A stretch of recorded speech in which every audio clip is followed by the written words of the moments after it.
एक सूत्र देकर जा सकते हैं। उसने कहा लाओ सूत्र लाओ। उसने कहा इस सूत्र को खरीदना होगा तुमको और 10,000 मोहरें खर्च करनी पड़ेगी। राजा ने कहा आखिर ऐसा है भी क्या सूत्र में?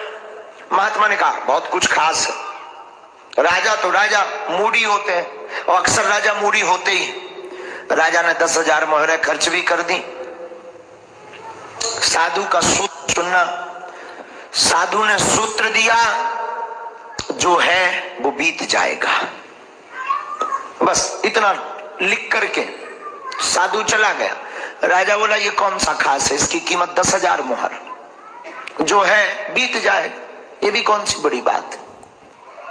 लेकिन साधु ने जाते जाते कहा जब तुम्हारी जिंदगी में विपत्ति आवे तब तुम इस चिट्ठी को खोल ला, अभी बंद करो।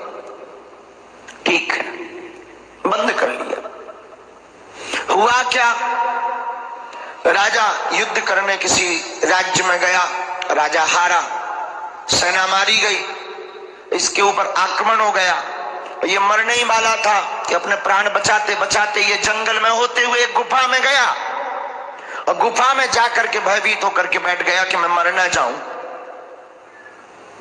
कहीं मैं मर ना जाऊं। घोड़ों की आवाज टाप टाप टाप टाप करती हुई राजा को घेरने के लिए चली आ रही थी। राजा की बार बार श्वास भर रही थी। राजा सावधान था गुफा में कहीं मुझे कोई पकड़ न ले, और अगर मैं पकड़ा गया तो मैं मारा जाऊंगा। कुछ देर बीता ही था कि वो अंगूठी याद आई जिसमें वो पर्ची रखी हुई थी। राजा ने वो पर्ची निकाली और पर्ची को पढ़ा। उसमें लिखा था जो है वो बीत जाएगा। राजा को थोड़ी संतुष्टि मिली कि कुछ देर में ये बीत जाएगा। थोड़े दरवाजे खुले दिमाग के, और अब तो जो घोड़ों की आवाज थी, घोड़ों की आवाज तो आ रही पर इसे सुनाई नहीं दे रही है, क्योंकि ये उसी में मस्त हो गया कि जो है वो बीत जाएगा। कुछ देर हुआ कि घोड़ों की आवाज आनी बंद हो गई। इसे लगा खतरा टल गया।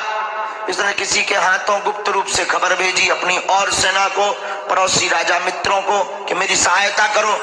तब तक पूरी सेना आ गई। पड़ोसी राजा भी सेना लेकर के आ गए। युद्ध पुनः छिड़ गया और राजा जीत गया। जो आत्महत्या करने का विचार करने वाला था वो फिर से जीत गया।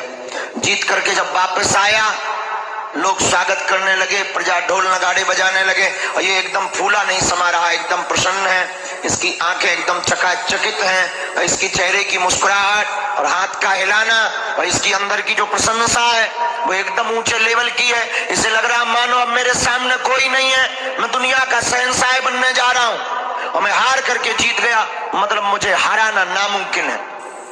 इन बातों में भूला ही था कि तब तक अंगूठी की पर्ची फिर याद आई और उसने फिर पढ़ी तो उस पर फिर लिखा था जो है वो बीत जाएगा। और इसके दिमाग के ताले खुल गए। कुछ देर तक इसे दुनिया की प्रत्येक